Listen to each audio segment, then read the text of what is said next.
네, 이번 시간은 어음회계, 그리고 원천징수제도, 가지급금과 과수금, 그리고 유동성 장기 부채에 대해서 보도록 하겠습니다. 먼저 교재 85페이지 보시면 어음회계라고 나와 있죠. 말 그대로 우리가 여러 가지 거래를 하는데 그 중에서도 어음과 관련된 그런 회계 처리들을 배워보는 시간이라고 생각하시면 될 것 같고요. 자, 1번 주식회사 프로에 대한 받을 어음 200만 원. 자, 이게 만기가 도래하여서 추심 수수료 20만 원을 차감한 금액이 보통 예금으로 입금되다라는 거래예요. 자, 요거는 어떤 상황이냐면 우리가 거래처에 대해서 받을 어음이 있었는데 그게 만기가 되어서 이제 우리 회사에 보통 예금으로 입금됐는데 그 금액이 전체적으로 다 입금된 것이 아니고 추심 수수료를 제외한 금액만 입금이 되었다라는 상황이에요. 자, 요거를 먼저 보시면 우리가 받을 어음이라는 우리 회사의 채권, 즉 자산이 감소가 되겠죠. 그래서 대변에 받을 어음이 200만 원이 감소가 되겠고요. 그 다음에 이제 이게 우리 회사의 보통 예금, 자산의 증가죠. 보통 예금으로 입금이 되는데 200만 원 다 입금된 것이 아니고 수수료 20만 원 제외한 180만 원만 입금이 되었다라는 거예요. 자, 그러면 지금 차변에 20만 원, 요 추심 수수료는 어떻게 처리를 하느냐?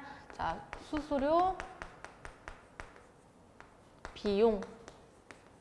비용이라는 별도의 비용으로 회계 처리를 하면 되겠습니다. 자, 두 번째, 자, 애듀 상사로부터 수취한 어음 100만 원이 부도 처리가 되었다는 것을 은행으로부터 통보받았다라고 되어 있어요. 자, 요거는 자, 우리가 어음을 갖고 있었는데 이 어음이 지금 부도가 난 상황이죠. 자, 이런 경우 가끔 있을 수가 있어요. 자, 이런 경우에는 우리가 이 어음에 대한 대금 요거를 이제 받지 못하게 되는 거잖아요. 그래서 요거를 어떻게 우리가 처리를 하냐면 일단은 이 어음 자체를 없애줘야 됩니다. 그래서 대변에 받을 어음이죠. 받을 어음을 일단 부도가 됐으니까 없애줍니다. 없애주고 지금 은행으로부터 통보를 받은 상황이잖아요. 그래서 이러한 경우에는 우리가 이제 부도가 났다라는 걸 알았습니다. 알았기 때문에 이거를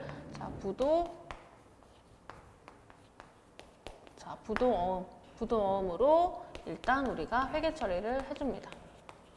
부도어음과 수표라는 개정 과목도 쓸 수 있고요. 부도어음과 수표. 이런 식으로 우리가 부도가 났다라는 상태를 지금 이렇게 인식을 하는 그런 회계 처리라고 보시면 되고요. 자, 그 다음 3번. 주식회사 애류의 외상 매입금을 상환하기 위하여 포항상사로부터 매출대금으로 받은 약속어음 500만 원을 배서 양도하다라고 나와 있어요. 자, 요거는 어떤 상황이냐면 우리가 지금 우리가 외상 매입금이 있어요. 우리가 빚을 졌다는 거죠. 우리가 주식회사 애류에 줄 돈이 있었어요. 줄 돈이 있었는데 이거를 상환하기 위해서 지금 현재 우리가 돈을 주는 것 대신에 우리가 다른 거래처로부터 받은 약속어음이 있어요. 그래서 돈 대신에 우리가 약속어음으로 드릴게요 라고 해서 그 약속어음을 우리가 돈 대신 양도를 한 거예요. 지급을 한 거죠. 자, 이런 상황은 자, 어떻게 처리를 하냐면 일단은 우리가 갖고 있던 약속어음이 이제 우리가 양도를 했기 때문에 없어지게 되겠죠. 그래서 대변에 받을 어음이 없어지게 되겠죠. 500만 원. 자, 요거를 없애주고요. 그 다음에 우리가 이제 외상매입금이라는 부채를 이 어음으로 갚은 거잖아요. 그래서 외상매입금이라는 부채가 차변에 와서 부채가 그만큼 감소하게 되는 그런 회계 처리를 해주시면 되겠습니다. 자, 이런 식으로 어음에 대한 거 회계 처리를 한번 해봤고요.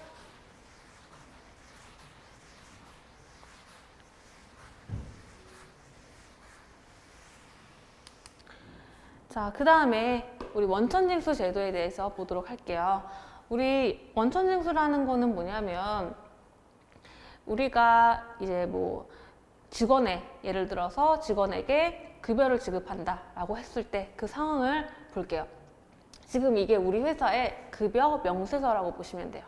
보시면 우리 회사 지금 직원이 2명이에요. 한유정 씨랑 이지원 씨 이렇게 직원이 2명이 있고 총 급여가 있어요. 급여는 자 200만 원 그리고 180만 원 해가지고 우리가 총 지급해야 되는 급여는 얼마예요? 380만 원. 자 그런데 우리가 이 380만 원을 고스란히 직원들한테 주는 게 아니죠. 자 여러분들 뭐 아르바이트나 뭐 회사 다녔던 분들 보시면 경험해 보셨을 텐데 그 급여 우리 통장에 만약에 우리가 뭐 200만 원 받기로 했다라고 했을 때 그 200만 원이 통장에 그대로 200만 원이라고 찍히지 않죠. 조금 숫자가 뭐 100, 뭐 얼마 이렇게 찍히잖아요. 그런 게 왜 그렇게 찍히는지 여러 가지 공제를 하고 나서 공제를 제외한 금액만 통장에 찍히게 되는 거니까 그렇게 되는 거예요. 자, 어떤 것들을 공제하는지. 자, 지금 보시면 소득세 그리고 지방소득세라고 나와 있죠. 자, 우리가 예를 들어서 우리가 월급을 받는 입장이라고 했을 때 우리는 이제 돈을 버는 거잖아요. 그래서 돈을 벌었으면 국가가 그걸 가만히 보고만 있진 않는다. 반드시 그 돈 번 거에 대한, 즉 소득에 대한 소득세를 내게 한다라는 거예요. 그래서 소득세도 있지만 그 소득세랑 또 같이 징수하는 게 지방소득세라는 게 있거든요. 어쨌든 소득에 대한 세금을 우리는 내야 된다. 그런데 우리는 급여를 받을 때 우리가 급여를 총 급여 200만 원을 받고서 이제 또 거기에서 이제 세금을 계산해서 또 이제 그 세금을 내기에는 너무 복잡하다라는 거예요. 그래서 그냥 지급하는 회사한테 너네가 대신 그 지급액의 일부를 미리 징수해놔라. 그리고 너네가 그걸 징수해놨다가 대신 납부를 해라 라고 하는 것이 바로 원천징수 제도라고 보시면 돼요. 즉 소득을 지급하는 사람이 그 일부를 갖고 있다가 다 주지 말고 그 일부만 갖고 있다가 그거를 그 소득자 대신에 납부를 해라 라고 하는 것이 원천징수 제도입니다. 그래서 지금 소득세와 지방소득세 요거는 우리가 180만 원 18만 원이죠. 18만 원 그리고 18,000원 요게 있는데 요거를 제외한 나머지만 너네들이 지급을 해라 라고 하는 거예요. 그래서 지금 요렇게 원천징수한 거 있죠. 원천징수한 거, 공제한 거. 그래서 요 금액을 우리는 뭐라고 하냐면 예수금이라고 합니다. 자, 여기 예수금이라는 거에 대한 설명이 나와 있죠. 자, 보시면 소득을 지급하는 자가 원천징수하여서 원천적으로 징수했다라는 거예요. 즉 지급할 때 원천적으로 덜 줘서 일시적으로 가지고 있는 금액이다라고 하는 게 예수금이라는 거죠. 여기서는 지금 원천징수 세액이라고 나와 있는 소득세와 지방소득세 합계한 거 요만큼을 우리가 예수금으로 처리를 하면 되겠죠. 그래서 이 예수금은 우리가 뭘로 분류를 하냐? 자산부채 자본 중에서 부채로 분류를 합니다. 그래서 이게 왜 부채냐? 이 금액은 우리가 이 금액만큼 급여에서 덜 줬지만 이거는 우리 돈이에요? 아니면 우리가 그거 가만히 갖고 있다가 그대로 다음에 세금으로 내야 되는 돈이에요? 우리가 그대로 세금으로 어차피 나갈 돈이기 때문에 이거는 우리 회사의 부채다라고 분류를 하게 되는 것입니다. 그래서 이런 경우에는 원천징수 세액은 예수금이라는 부채로 대변에 우리가 처리를 하면 되는 거고요. 자, 조금 더 자세하게 살펴보도록 할게요. 우리가 지금 방금 본 거는 소득세에 대한 걸 원천징수했다라고 보는 거고요. 자, 이번에는 4대 보험에 관련된 거예요. 4대 보험. 우리가 여러분들 급여 명세서 보신 적 있으실 텐데, 자, 급여 명세서 보면 소득세에 대한 거 원천징수를 하고 그 소득세만 원천징수를 하는 것이 아니고 4대 보험이라고 해서 여러분들 잘 아시죠? 뭐 국민 건강보험이라든지 국민연금 뭐 그런 것들 여러분들 4대 보험에 대한 것도 원천적으로 제하고 우리가 그 나머지만 월급을 받습니다. 그래서 이런 것들은 보통 일반적으로 종업원 부담분이 있고요. 그 다음에 회사 부담분이 있어요. 보통 4대 보험은 반반씩 부담을 합니다. 종업원이랑 회사가 보통 반반씩 부담을 합니다. 그래서 종업원분, 회사분으로 나누는데 일단 회사가 내야 되는 거, 자, 요거는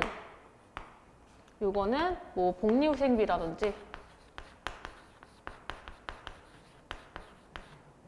자, 복리후생비라든지 또는 세금과 공과 또는 보험료, 이런 식으로 우리가 회사분에 대해서는 각각 계정에 맞는 걸로 회계 처리를 합니다. 그래서 이게 어떤 뭐 4대 보험에 어떤 계정 과목을 쓰는지 이거까지는 여러분들이 외우시진 않아도 돼요.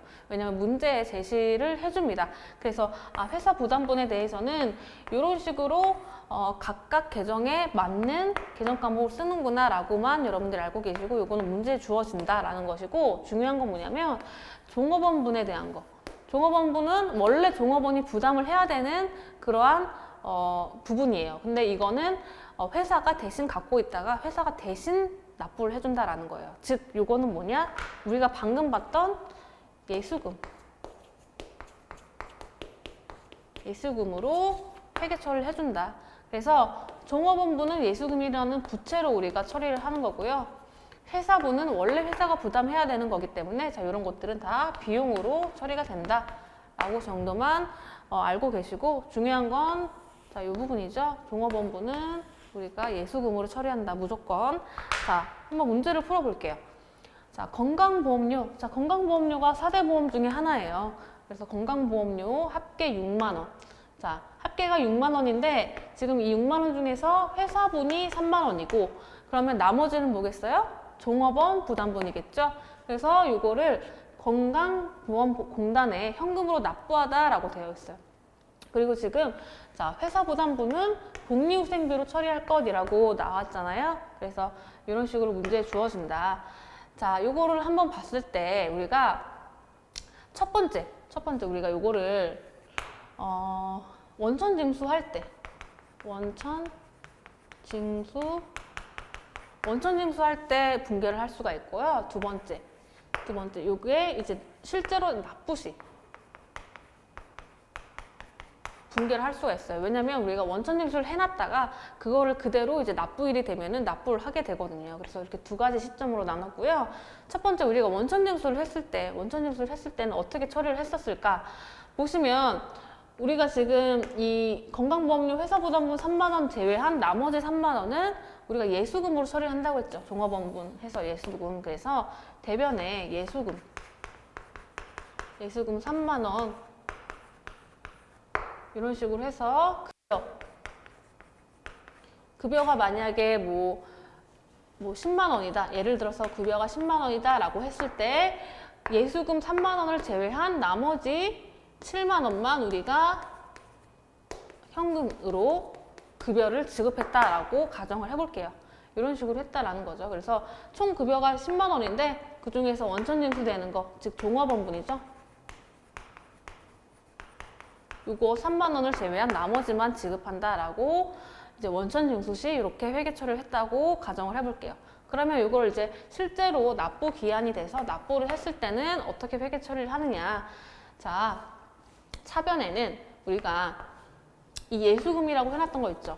요게 그대로 없어집니다. 요게 그대로 차변에 와서 예수금.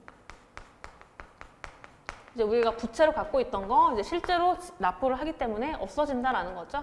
그래서 예수금 3만 원이 오게 되는 것이고, 그 다음에 우리가 이거를 현금으로 6만 원을 낸 거죠. 합계 6만 원을 낸 거기 때문에 대변에 현금 6만 원이 올 거예요. 대변에. 그러면 나머지 3만 원은 뭐겠어요? 우리 회사 부담분이겠죠? 회사 부담분. 자, 회사 부담분은 복리후생비로 처리하다. 자, 그래서 차변에 복리후생비라는 비용이 발생하게 되는 것이죠. 자, 이게 어떤 뜻인지 아시겠죠? 우리가 자, 원천징수 시 우리가 종업원 부담분에 대한 거를 그대로 예수금으로 갖고 있다가 이제 실제로 납부일이 됐을 때 그 예수금이 그대로 없어지고, 그 다음에 나머지 요거는 회사 부담분이겠죠? 회사분까지 합쳐서 우리가 현금으로 납부를 한 거다. 이런 상황이라고 보시면 되겠습니다. 그래서 여러분들 여기서 포인트는 이 예수금으로 처리한다는 거, 그리고 회사부는 비용으로 별도의 계정으로 처리한다는 거 정리를 해주시면 되겠습니다.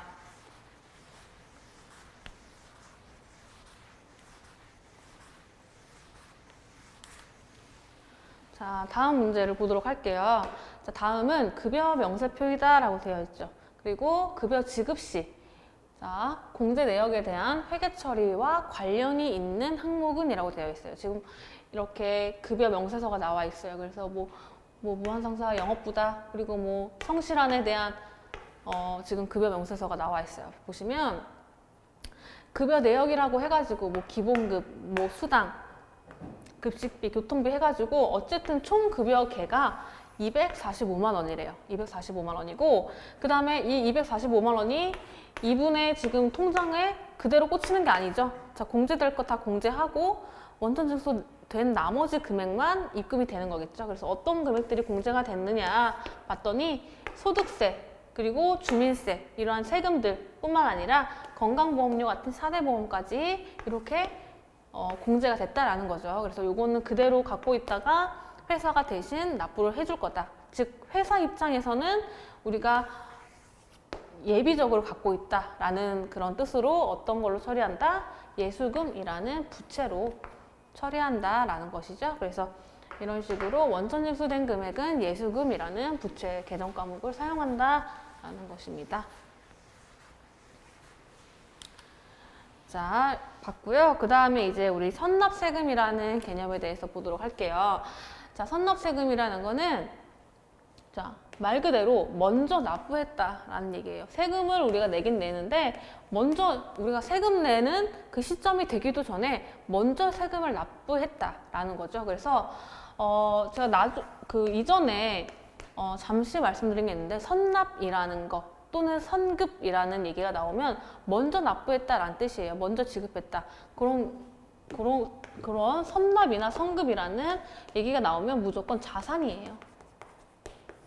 우리가 납부해야 되는 시점이 되기도 전에 미리 납부한 거기 때문에 우리가 자산으로 처리를 하는 것이죠. 그래서 자, 선납이나 선급자가 나오면 무조건 자산이다라는 것이고, 자, 이런 식으로 볼게요. 지금 우리가 통장에 예금을 해놨어요. 그럼 통장에 예금을 해놓으면 뭘 받을 수가 있죠? 우리가 이자를 받을 수가 있죠. 그래서 우리가 이자를 받는데 그 이자가 만약에 5만 원이다라고 했을 때 이 5만 원을 우리가 전부 다 받을 수가 없습니다. 왜냐하면 우리가 이자에 대한 우리가 소득을 어쨌든 발생시킨 거기 때문에 우리가 이자 소득이라는 소득이 있기 때문에 그 소득에 대해서도 소득세 또는 법인인 경우에는 법인세를 내야 되기 때문이에요. 그래서 우리가 법인이다 라고 했을 때 이자 5만 원에서 법인세 5천 원을 뺀 나머지만 우리 회사 통장에 입금이 된다라는 거예요. 그렇죠? 그래서 이런 경우 어떻게 회계 처리를 하는지 한번 보도록 할게요. 일단은 우리가 이자를 전체적으로 5만 원을 받은 거, 5만 원을 우리가 이자 수익이 발생한 거잖아요. 그렇기 때문에 자, 이자 수익은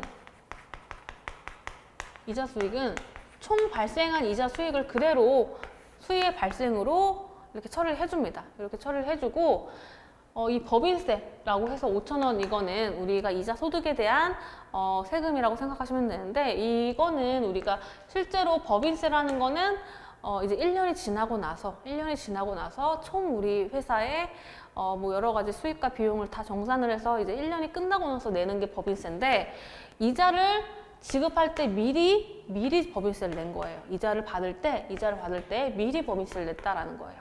그래서 이런 경우에는 우리가 선납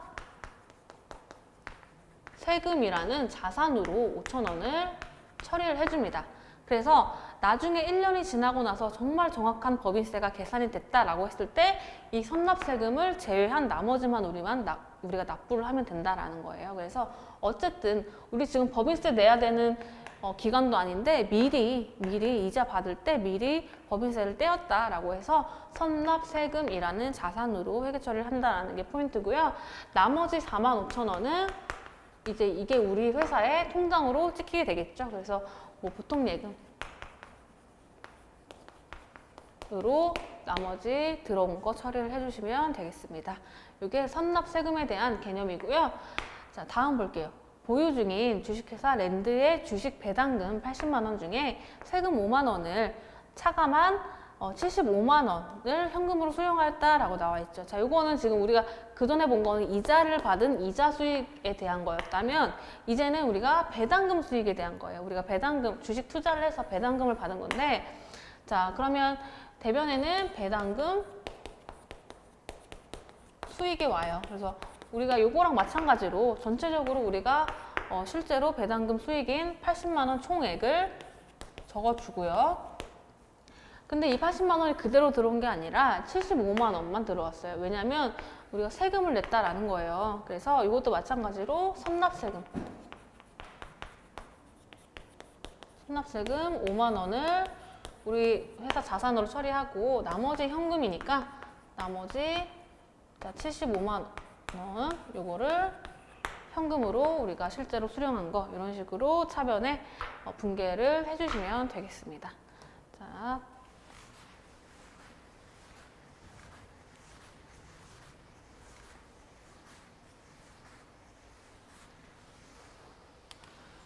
자, 그 다음에 이제 우리가 가지급금과 가수금에 대해서 보도록 할 건데요.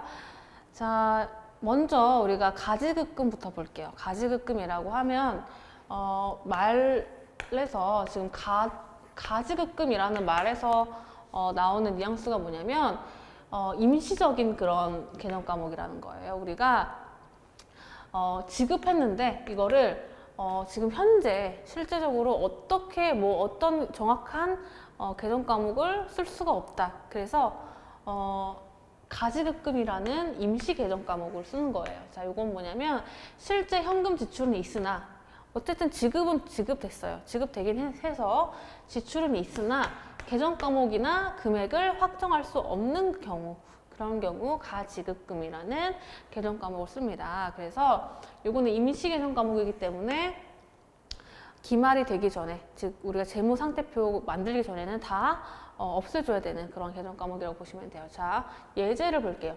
사원에게 출장을 명하고 출장비 40만 원을 현금으로 지급하다라고 되어 있어요. 우리가 사원한테 출장 다녀오세요 라고 해서 그 출장에서 쓸 돈을 준 거죠. 그런데 우리가 이 40만 원 출장비를 줬는데 이 40만 원을 미리 줘놓고 이 사원이 이 40만 원을 다 쓸지 또는 이 40만 원 중에 30만 원밖에 안 쓸지 이 40만 원을 어떤 식으로 교통비를 얼마 쓰고 식비를 얼마 쓸지 아직은 모르는 상태잖아요. 그래서 아직 모르는 상태에서 일단 40만 원은 지급했다라는 거예요. 그러면 현금으로 지급했으니까 일단 돈은 나갔다. 그래서 현금 40만 원을 이렇게 대변에 오게 하는데 요 40만 원 나간긴 나갔는데 요거를 얼마를 어떻게 쓸지 아직은 모른다. 이 사람이 출장을 다녀와야 안다라는 거예요. 그래서 이런 식으로 개정 과목이나 금액을 확정할 수 없다라고 했을 때 우리는 가지급금이라는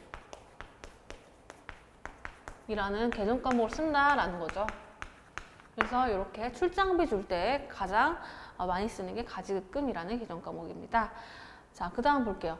출장 간 사원이 돌아와서 지급한 출장비 40만 원 중에서 자, 이제 정산을 하는 거죠.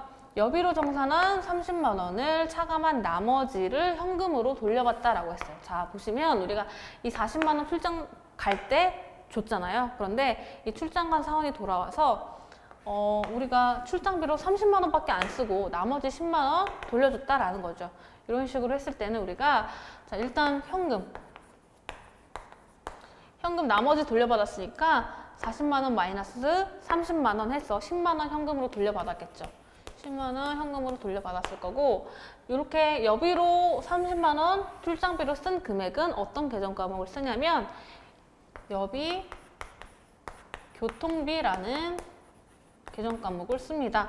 우리가 출장 가서 교통비나 여러 가지 쓴 거 그런 것들을 여비 교통비라고 하고 자, 쓴 금액은 30만 원이죠. 그래서 30만 원 이렇게 차변해 주고요. 그리고 이제 포인트는 뭐냐면 우리가 이렇게 가지급금이라는 거는 임시 개정 과목이다라는 거죠. 그래서 이거는 반드시 없애줘야 된다라고 말씀드렸죠. 그래서 이렇게 이제 출장을 다녀와서 얼마 썼고 얼마 남겨왔고 이게 이제 확정이 되면 이 가지급금이라는 임시 개정 과목은 없어집니다. 그래서 대변에 가지급금 40만 원이 이렇게 없어지게 되는 거죠. 이런 식으로 분개를 하는 것이 바로 가지급금에 대한 회계 처리였고요.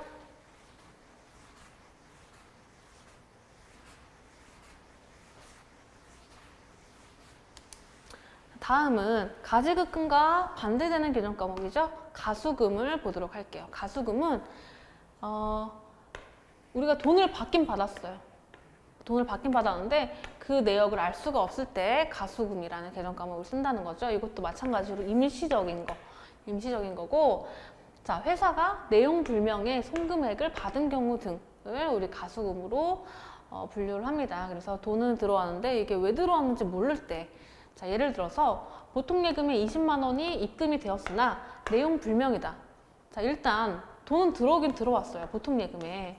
그래서 보통 예금이라는 자산이 20만 원만큼 증가됐는데 이게 왜 들어왔는지 모른다라는 거죠. 그럴 때 가수금이라는 개정 과목을 쓰고요. 참고로 이거는 부채에 해당합니다. 부채에 해당합니다. 우리가 돈은 들어왔지만 이게 왜 들어왔는지 모르기 때문에 우리 돈이 아직 아닌 거예요. 그래서 이게 부채라는 것이고요. 자, 가수금 20만 원의 내역을 확인한 결과, 내역을 확인했대요. 자, 요거를 확인했는데, 자, 15만 원은 랜드 상사에 대한 외상 매출금을 회수한 금액. 우리가 랜드 상사라는 거래처에 외상 매출금이 있었는데 그거를 회수한 금액이 15만 원이었고, 나머지 5만 원은 매출 거래에 대한 계약금을 수령한 것이다 라고 밝혀졌죠. 자, 요거를 분개를 해보면 우리가 외상 매출금 회수한 거죠. 그러면 외상 매출금이라는 우리 회사 자산이 대변에 감소하게 되겠죠. 그래서 대변에 외상 매출금이 오게 되는 거고요. 그 다음에 이제 5만 원은 뭐예요? 우리 매출 거래에 대한 계약금 수령한 거예요. 계약금 수령했다라고 하는 경우, 자, 어떤 개정 과목이었죠? 선수금이라는 부채였죠. 그래서 우리가 계약금 받은 거, 그러면 선수금이라는 부채로 처리를 한다라는 것이고, 자, 그러면 대변에 뭐가 오겠어요? 우리 이 가수금에 대한 내용들이 이렇게 확인된 내용이죠. 그렇기 때문에 이 가수금을 없애줘야 됩니다. 그래서 가수금 20만 원. 이렇게 가수금을 없애는 분계, 자, 이렇게까지 하는 게 가수금에 대한 회계 처리가 되겠습니다.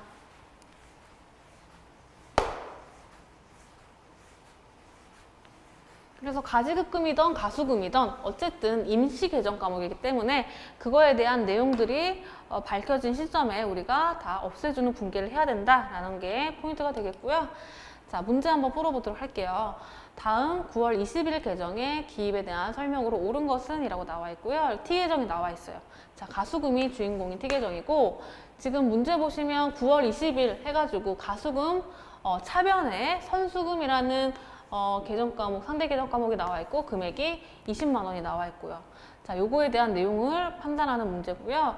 자, 그에 앞서서 9월 10일 날 현금이라는 상대 계정 과목으로 20만 원이 나왔죠. 자, 이게 어떤 뜻인지 한번 해석을 해볼게요.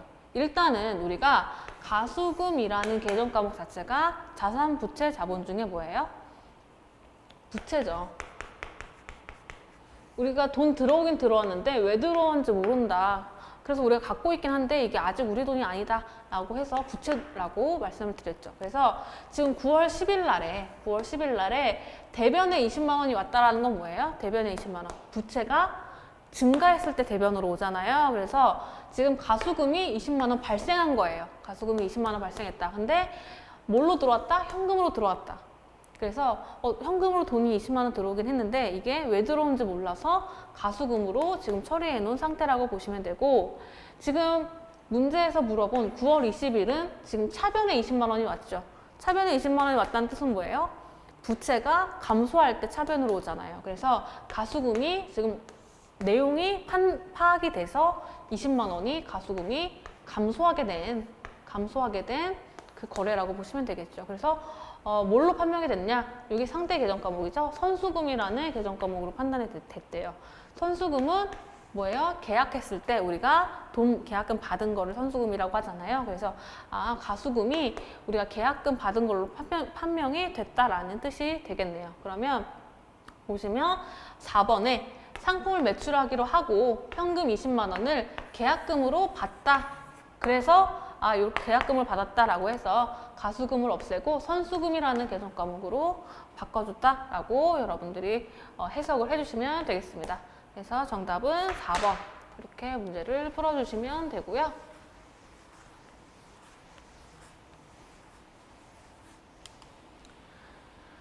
자, 그 다음에 이제 우리 마지막으로 유동성 장기부채까지 보도록 할게요. 91페이지고요. 사실 유동성 장기부채는 여러분들이 뭐 문제 자주 나오는 출제되는 그런 부분은 아니고요. 참고로만 알고 계시면 돼요. 이거는 뭐냐면 당초에 장기부채, 즉 우리가 돈을 빌리긴 빌렸는데 1년 이후에 갚기로 하고 좀 천천히 갚을게요 라고 뭐 1년 이상 우리 기간이 있었던 그런 부채였는데 시간이 지남에 따라서 그 당초에 장기 부채였던 게 이제 만기가 1년 이내로 도래한 거예요. 그래서 그런 경우에는 우리가 장기 부채를 단기 차입금으로 우리가 바꿔주는 그러한 회계 처리를 하게 됩니다. 그래서 예를 들면은 우리가 1년 6개월 뒤에 상환하기로 하고 300만 원을 차입하여서 보통 예금에 예입하다라는 거래가 있어요. 이런 경우에는 우리가 보통 예금이 300만 원 증가하고 자, 장기 차입금으로 처리를 합니다. 그래서 우리가 1년 이내 갚는다라고 했을 땐 단기 차입금이지만 1년 이상이다 그러면 장기 차입금으로 회계 처리를 하겠죠. 자, 그런데 이제 시간이 지나가지고 이제 1년 이내로 그 만기일이 다가온 거예요. 그런 경우에는 이제 더 이상 장기 차입금이 아니죠. 자, 이런 경우에는 장기 차입금을 없애주고